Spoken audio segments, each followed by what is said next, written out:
بسم اللہ الرحمن الرحیم۔ السلام علیکم ناظرین، صلیبی جنگوں کے زمانے میں ایک مرتبہ کوئی مسلمان سپاہی عیسائی فوج سے ایک دودھ پیتے بچے کو اٹھا لایا۔ بچے کی ماں روتی ہوئی سلطان کے پاس آئی اور اپنے بچے کی واپسی کے لیے درخواست کی۔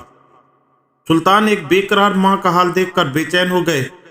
انہوں نے مسلمان لشکر میں بچے کو تلاش کرنے کا حکم دیا۔ تلاش کرنے کے دوران معلوم ہوا کہ اس بچے کو لانے والے شخص نے بچے کو فروخت کر دیا ہے۔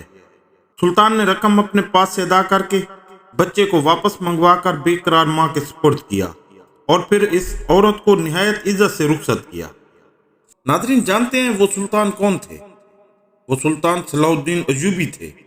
بہت ہی اعلیٰ کردار اور اخلاق کے مالک، عظیم فاتح، بہادر اور نڈر سپاہی سلطان صلاح الدین ایوبی عدل و انصاف، رحم دلی، فیاضی اور علم دوستی میں اپنے مثالاب تھے۔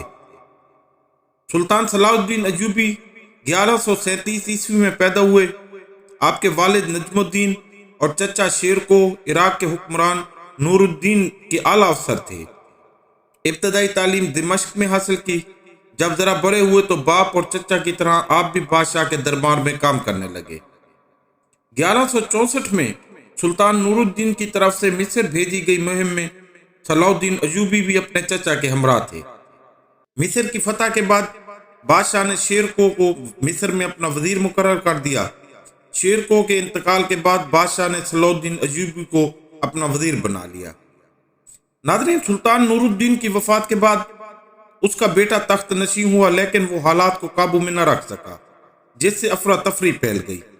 اس موقع پر صلاح الدین ایوبی نے سلطان کو معزول کر کے مصر میں اپنی حکومت قائم کر لی۔ اس کے بعد انہوں نے شام، یمن اور حجاز وغیرہ کے علاقے فتح کر کے اپنی حکومت میں شامل کر لیے۔ ناظرین، سلطان صلاح الدین ایوبی نے جس زمانے میں مصر میں اپنی حکومت قائم کی تھی، وہ مسلمانوں کی سیاسی ابتری کا زمانہ تھا۔ مسلمان حکمران آپس میں لڑتے جھگڑتے رہتے تھے، جس سے ان کی طاقت کمزور ہو گئی تھی۔ اس سے ان کی ہمسایہ عیسائی حکومت کے حوصلے بہت بڑھ گئے۔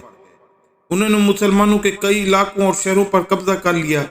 ان شہروں میں بیت المقدس بھی شامل تھا۔ 500 سال تک مسلمانوں کے قبضے میں رہا تھا۔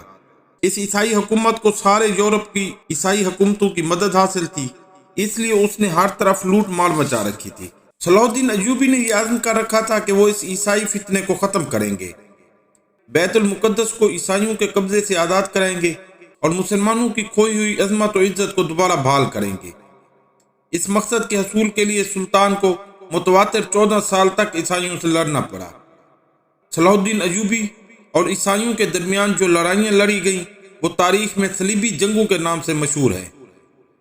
4 مارچ 1193 عیسوی کو سلطان صلاح الدین ایوبی انتقال کر گئے اور انہیں دمشق کی تاریخی مسجد اموی کے قریب دفن کیا گیا۔